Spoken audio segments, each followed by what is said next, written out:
샬롬 성도 여러분, 오늘의 말씀은 에스겔서 28장 25절, 26절 두 절의 말씀 보겠습니다. 주 여호와께서 이같이 말씀하셨느니라.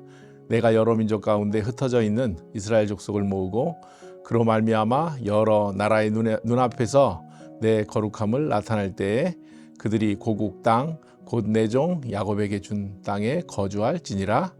그들이 그 가운데에 평안히 살면서 집을 건축하며 포도원을 만들고 그들의 사방에서 멸시하던 모든 자를 내가 심판할 때에 그들이 평안히 살며 내가 그 하나님 여호와인 줄 그들이 알리라.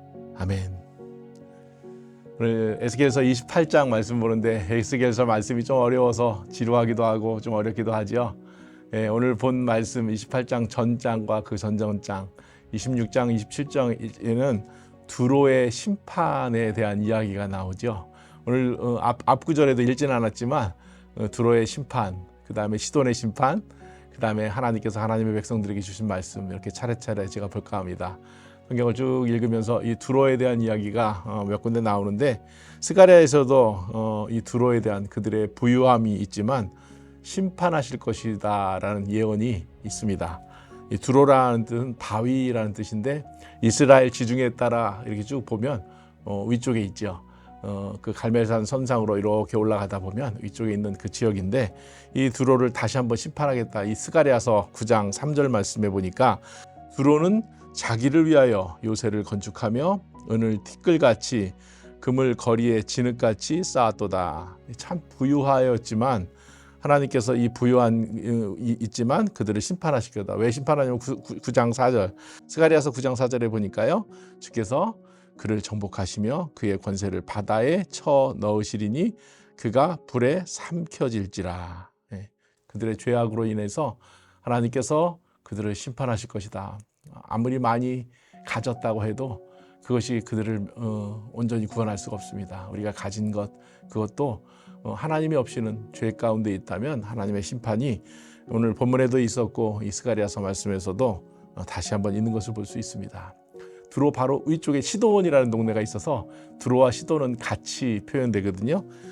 오늘 읽지 않았던 바로 위에 장 28장 20절부터 24절까지 이 두로와 가까운 지역인 이 시돈에 대한 심판에 대한 이야기가 나옵니다. 시돈은 어장 이런 뜻을 가지고 있대요. 예수님께서도 시돈 지방까지도 한번 가신 적이 있어요. 예수님이 마가복음 3장 8절에 보니까 유다와 예루살렘과 이두메와 요단강 건너편과 또 두로와 시돈 근처에서 많은 무리가 그가 하신 큰 일을 듣고 나오는지라. 아멘. 예수님께서 방문도 하셨고 그곳에 온 사람들을 만나게 되었거든요. 심판하실 그 심판의 예언이 바로 금방 바벨론에 의해서 이렇게 어려움도 당했지만 예수님의 시대 때 다시 그들의 예수님께서 방문하시며 그들에게 복음을 전하는 이야기가 나옵니다. 복음으로 백성을 부르시는 장면도 이렇게 나오게 되는데요. 제가 예전에 수요 예배 때 이런 설교를 한 적이 있습니다. 연이 있죠. 하늘에 나는 연. 연과 연줄과의 관계가 어떤 관계인가? 묶임으로부터의 자유입니다. 연이 있고 줄이 있어서 그걸 이렇게 당기는데 연줄은요. 묶임이 아니라 연이 멀리 날아갈 수 있게 하는 붙잡음입니다. 이런 설교를 한 적이 있어요. 제가 다시 한번 좀 예전 설교를 좀 이렇게 찾아보면서 본문을 이렇게 보게 되었는데 주님이 여러분을 묶으시는 것이 아니라 붙드시는 것이다. 묶임이 아니라 하나님께서 우리를 붙잡고 계십니다. 하나님이 이 두로와 시돈의 백성들에게 이렇게 묶어져 있고 심판하시겠다고 명령하지만 하나님이 다시 한번 회개하기를 기다리며 예수님 때에도 이 두로와 시돈 지방에 다시 한번 말씀하신 것을 우리가 볼 수 있습니다. 그 코넬리우스 플랜팅가 주니어라는 이 목사님이 계시거든요. 켈빈 신학교 옛날에 총장님으로도 계셨고 조직 신학을 공부하신 그 신학을 가르치는 그런 교수님이신데 이번에 책을 제가 최근에 좀 본 적이 있는데요. 우리의 죄 하나님의 샬롬이란 그런 책이었어요. 근데 이 책 가운데 보니까 죄는 샬롬을 거스리고 화평을 깨뜨린다. 율법이 있는 이유는 바로 죄 때문이거든요. 죄는 샬롬을 파괴하는 아주 중대한 과실입니다. 이렇게 말씀하시고 계세요. 이러한 죄에서 허덕이는 우리에게 찾아오시는 하나님의 은혜에 대한 이야기가 이 책 가운데 있었습니다. 그런데 이 죄랑 그 하나님의 은혜를 어떻게 이분이 표현해 놓으셨냐면요. 인간의 죄가 집요하긴 하지만 하나님의 은혜만큼 집요하지는 않습니다. 끈질기기로 따지면 하나님의 은혜의 절반에도 못 미칩니다. 참 좋은 표현이더라고요.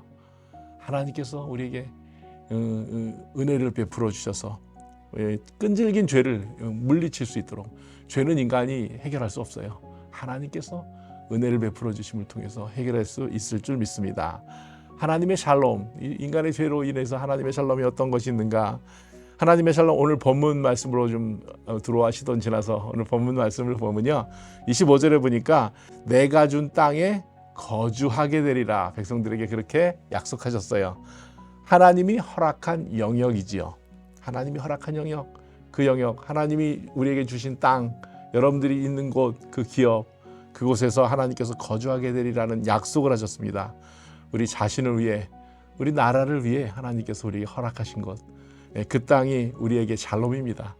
이런 것이 샬롬의 소망을 가질 수가 있겠죠. 두 번째로 26절에 보니까 내가 그 하나님 여호와인 줄 알리라, 이렇게 주님이 우리에게 말씀하고 계십니다.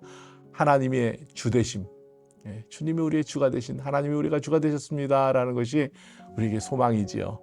하나님 우리에게 영역을 주셨고 소망을 주셨습니다. 우리가 그러므로 인하여서 우리가 평안하게 살 수 있어요. 이 샬롬이라는 것, 제가 매일의 묵상에서 한번 본 적이 있는데요. 니콜라스 월터 스토프라는 그 예일대학교 교수님이 한 분 계셨는데, 평안, 샬롬이란 삶의 모든 면에서 충만함을 뜻하며 하나님, 이웃, 자신, 만물과 더불어 공평함과 기쁨에 거하는 것을 의미합니다. 하나님께서 우리 삶 가운데 샬롬 주시기 원합니다. 백성들에게 죄로 인해서 고통하는 때 하나님께서 찾아오셔서 약속하셨어요. 그것이 바로 샬롬의 소망입니다. 샬롬의 소망을 가진 자는 천국의 소망을 품은 자입니다. 이 가을에 주님으로 인하여 기쁘고 감사하며 행복을 누리시는 우리 모두가 되기를 축원하며 축복합니다. 아멘. 기도하겠습니다. 사랑의 주님, 죄 많은 곳에서 하나님의 은혜를 구합니다. 죄로 인해 깨어진 슬픔과 고통으로 심판하시는 모습을 28장을 통해 바라봅니다. 그러나 그곳에서 주의 백성에게 평안으로 부르시고 보호하십니다. 오늘 말씀 앞에 선 우리에게 샬롬의 소망이 있게 하옵소서. 우리의 부활이며 소망이신 예수님의 이름으로 기도합니다.